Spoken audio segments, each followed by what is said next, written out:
गांव में दो भाई अपने अपने परिवार के साथ रहते थे। एक भाई अमीर था तो दूसरा गरीब। दिवाली आई, सारे गांव में खुशियां मनाई जा रही थी।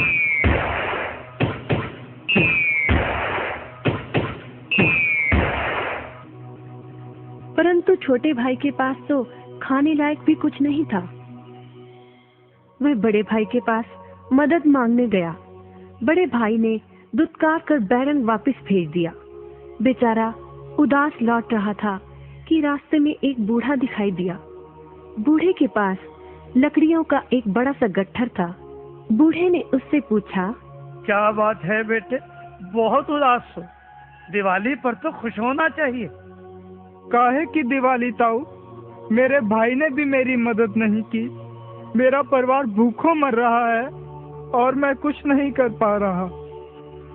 यदि तुम मेरी मदद करो, इन लकड़ियों के गट्ठर को मेरे घर पहुंचा दो, तो मैं तुम्हें जो दूंगा उससे तुम अमीर हो जाओगे। छोटा बूढ़े के पीछे चलता हुआ लकड़ियों के गट्ठर को उसके घर छोड़ आया। बूढ़े ने छोटे को एक मालपुआ दिया और बोला, जंगल में जाना, एक जगह अजीब तरह के 3 पेड़ तुम्हें दिखेंगे, जिसके पास एक चट्टान होगी। ध्यान से देखोगे तो चट्टान के कोने में तुम्हें एक गुफा का एक मुंह दिखेगा। गुफा में चले जाना, वहाँ 3 बौने रहते हैं। मालपुआ उन्हें बहुत पसंद है, वैसे किसी भी कीमत पर छोड़ेंगे नहीं। तुम उनसे धन नहीं मांगना, बल्कि कहना मुझे पत्थर की चक्की दे दो।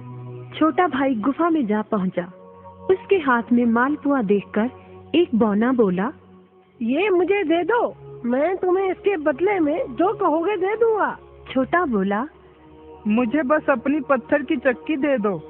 चक्की लेकर छोटा जैसे ही चलने लगा, बौना बोला, इसे मामूली चक्की ना समझना। इसे घुमाने पर तुम जो मांगोगे इसमें से निकलता रहेगा। इच्छा पूरी होने पर इस पर लाल रंग का कपड़ा डाल देना, सामान बनना बंद हो जाएगा। चक्की लेकर छोटा भाई घर पहुंचा। पत्नी और बच्चे भूखे थे। उसने कहा, यहाँ पर एक कपड़ा बिछाओ। कपड़ा बिछाकर चक्की उसके ऊपर एक किनारे रखकर छोटे ने चक्की चलाई और बोला, चक्की चक्की चावल निकाल।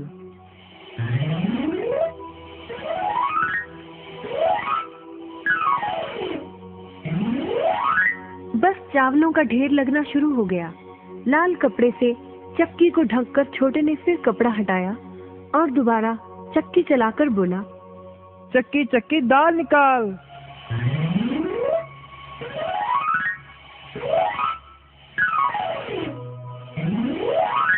ढेरों दाल निकलती रही।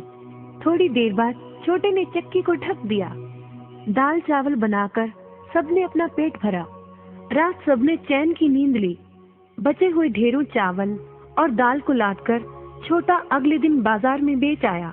वापस आकर उसने फिर वही क्रम अपनाया और इस बार ढेरों गेहूं, चावल, भिन्न भिन्न दालें चक्की की मदद से निकाली और बेचकर ढेरों पैसे कमा आया। दिनों में ही वह अपने भाई से भी ज्यादा अमीर हो गया। चक्की की मदद से कभी घी, कभी तेल, कभी नमक, कभी मसाले, कभी बादाम, कपास, जो चाहे उसे प्राप्त होता रहता था। बड़ा भाई उसकी खुशहाली से जलने लगा। उसने सोचा, चंद दिनों पहले तो ये भूखों मर रहा था, अब इसके हाथ क्या लगा जो ये मुझसे भी ज्यादा धनी हो गया है। एक रात चुपचाप वह छोटे के घर में छुप गया। सारा भेद उसके आगे खुल गया। अगले दिन जब छोटा बाजार सामान बेचने गया था, तो बड़ा भाई छोटे के घर पहुंचा और उसके घर से चक्की चुराकर ले आया और अपने परिवार को लेकर दूर कहीं टापू में जाकर बसने के इरादे से घर से चल पड़ा। समुद्र किनारे पहुंचकर उसने एक नाव खरीदी। सभी उसमें बैठ गए और नाव में बैठकर टापू की ओर चल दिए। उसकी पत्नी हैरान थी कि एक बेकार सी चक्की लेकर उसका पति सारा घर बाहर छोड़कर हम सबको लेकर कहाँ जा रहा है। बड़े भाई ने पत्नी की जिज्ञासा शांत करने के लिए चक्की को घुमाया और बोला, चक्की चक्की नमक निकाल।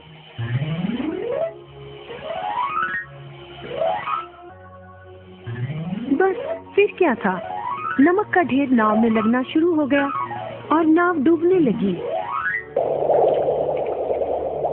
बड़े भाई को चक्की बंद करने का उपाय तो पता नहीं था। उन सब की जल समाधि बन गई। सभी चक्की समेत समुद्र में डूब गए। कहते हैं कि चक्की अब भी घूम रही है, तभी तो समुद्र का पानी खारा है। शिक्षा, लालच बुरी बला है।